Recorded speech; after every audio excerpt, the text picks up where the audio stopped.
Quand nous étions élèves, l'école était une institution avec des règles de conduite. La discipline. Parce que la discipline ne se marchande pas. L'insolence était le fouet. L'institutrice inspirée tirait les oreilles du cancre bleu. Quand nous étions élèves, l'école n'était pas un enclos de troupeaux bigarrés au comportement égaré.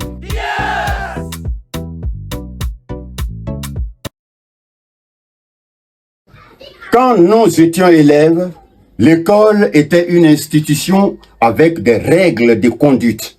Et la première règle d'une école digne de ce nom était la discipline. On ne badinait pas avec la discipline, parce que la discipline ne se marchande pas. Nul ne pouvait s'en départir. Et la repartir de l'insolence était le fouet, le pilori et le supplice des genoux sur cailloux.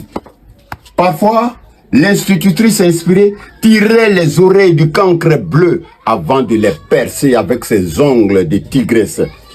Quand nous étions élèves, l'école n'était pas un enclos de troupeaux bigarrés au comportement égaré.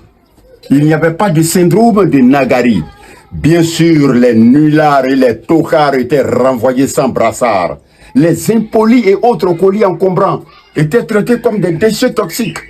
Ils étaient vite éjectés du système, comme on éjecte le pus de la gangrène, comme on éjecte le verre du fruit. Quand j'étais élève, le maître était craint parce qu'il avait du cran et de l'autorité. On ne regardait pas un maître dans les yeux. On ne ripostait pas au coup du maître, aussi cruel fut-il, parce que l'apprentissage passait par la douleur, et la douleur ne faisait pas mal aux droits de l'homme. Elle était la sanction de l'échec. Quand nous étions élèves, nous lavions à tour de rôle les toilettes nauséabondes. Nous balayions la cour de l'école à tour de rôle. Nous plantions et arrosions les arbres. Nous montions le drapeau à tour de rôle et chacun était pressé de se mettre au pied du grand mât pour entonner l'hymne national. Ah, le drapeau, symbole de la patrie, était plus qu'un morceau de tissu multicolore. Il était la raison d'être de tous et de chacun. Parce qu'on pouvait perdre sa peau, on pouvait laisser sa peau pour ce drapeau.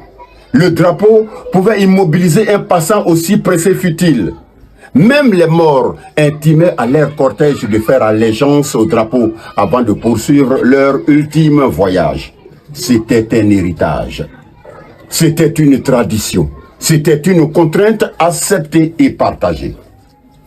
Aujourd'hui, nos enfants vont à l'école comme des bœufs à l'abattoir.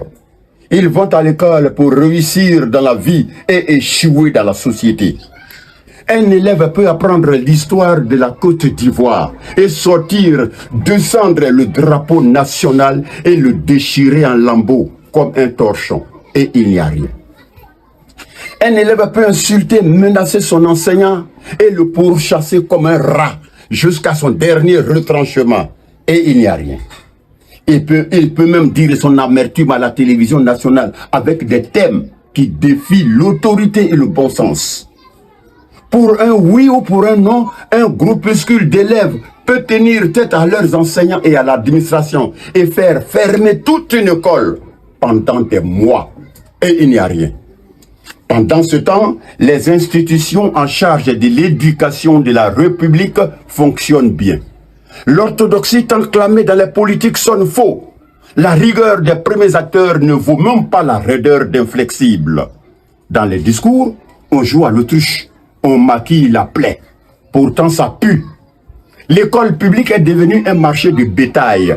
On n'y forme plus des hommes de demain, on cultive les pourritures du futur. Le droit des enfants n'est pas un droit plaisantin, mais certains passages sont un peu trop taquins et enfantins. Ce baratin qui déifie nos diablotés sur l'autel de la bêtise est devenu la hantise du monde civilisé. Et le monde civilisé, c'est celui dans lequel l'enfant peut tutoyer son père avant de lui claquer la porte au nez, au nom de sa puberté.